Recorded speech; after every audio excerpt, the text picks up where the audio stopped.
My name is Jason and this is Just Watches. Today we have a watch from Vaer. Now this is my first experience with the brand. I actually saw this watch on Instagram and thought it looked very striking, so I reached out to see if I could borrow one, and they did send me one to borrow for a review. Now before we get to that review, if you're enjoying the contents of this channel, I invite you to subscribe, and if you like the contents of this individual video, please give it a thumbs up. Thank you so much. For price and availability, this watch is currently available on the Vaer website for the price of $349. It comes in two different sizes, which I love, 38 or 42, and then you do get two straps, a quick release tropic strap and a quick release khaki strap. You can also choose a bracelet in place of the khaki strap for an additional $70. The case is 38 millimeters in diameter, 44 millimeters lug to lug. It's 13 millimeters thick and then has a 20 millimeter lug width opening. It weighs in at 77 grams on the khaki strap and 90 grams on the tropic strap. Now I absolutely love this case. Oftentimes, even on smaller cases, the lug to lug length is just too long, but here's a short 44 millimeters. This means it will wear fantastic on smaller wrist sizes. The sides of the mid case bevel out before being carved away by a massive high polished chamfer that flows all the way down into the twisted lugs. The top and sides of the case are brushed, and there's a nice balance between the case back and then the bezel that makes this watch feel and look thinner than its 13 millimeter spec. I just think this case looks and wears fantastic.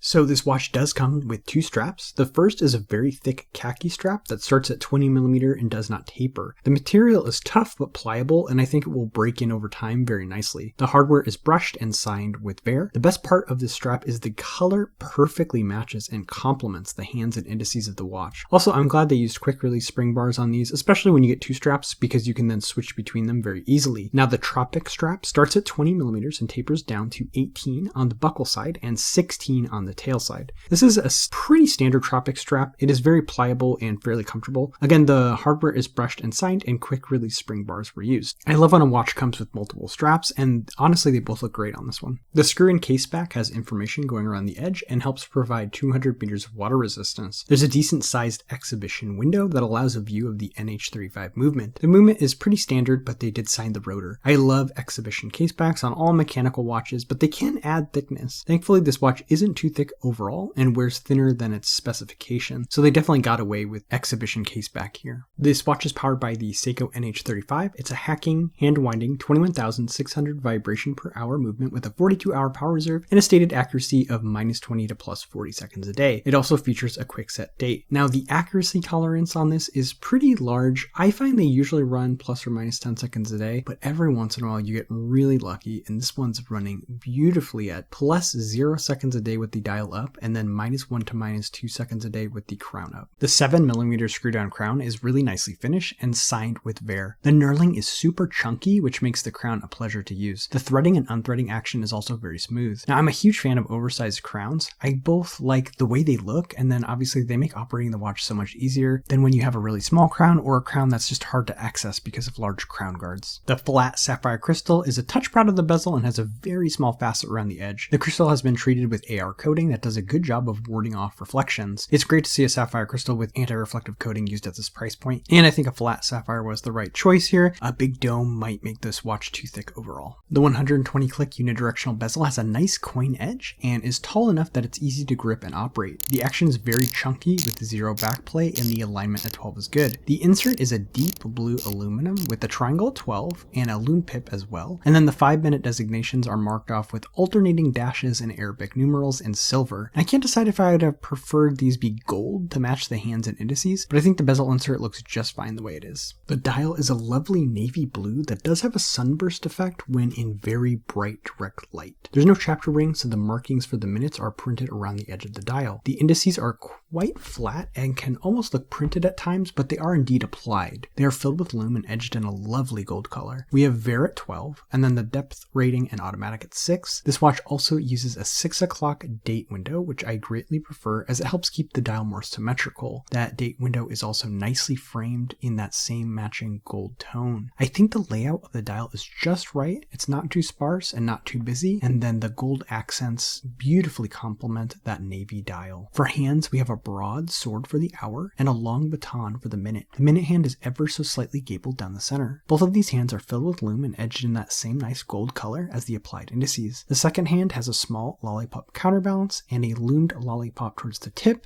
and is also gold. Now both the minute hand and the second hand are plenty long, reaching all the way to the edge of the dial, and then that distinct hour hand makes reading the time on this watch extremely easy. Now, Vaer gives their watches their own lume performance rating, which I found really interesting. Vaer gave this one a 7 out of 10. It does have 15 layers of BGW9. I think a 7 is about right. The lume is just fine. It isn't Seiko levels of intensity and duration, but you can read this watch just fine in the dark. And here's the watch on my 6 3/4 inch wrist. This thing fits like a dream for me, especially with that short lug to lug. I just absolutely love this size, but remember, if you have a larger wrist, it also comes in the 42mm size. Also, from the side shot here, I think it wears more svelte than its 13mm thickness might suggest. For pros and cons, starting with the pros. First, I absolutely love the size and look of the case. The 38mm size is perfect for me, and that massive high polished chamfer that sweeps down into the lugs looks fantastic. Second, this colorway looks excellent in person.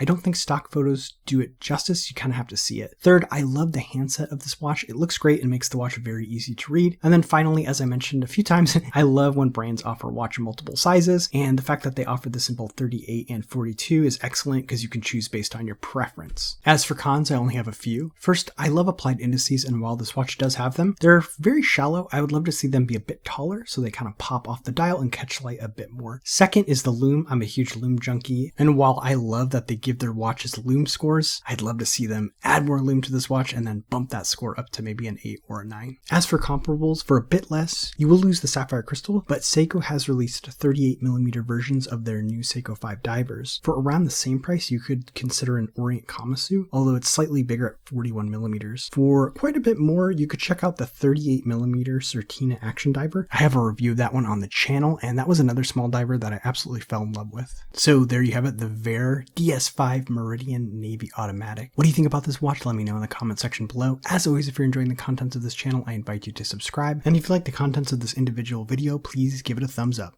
That's all for this time. My name is Jason, and you've been watching Just Watches.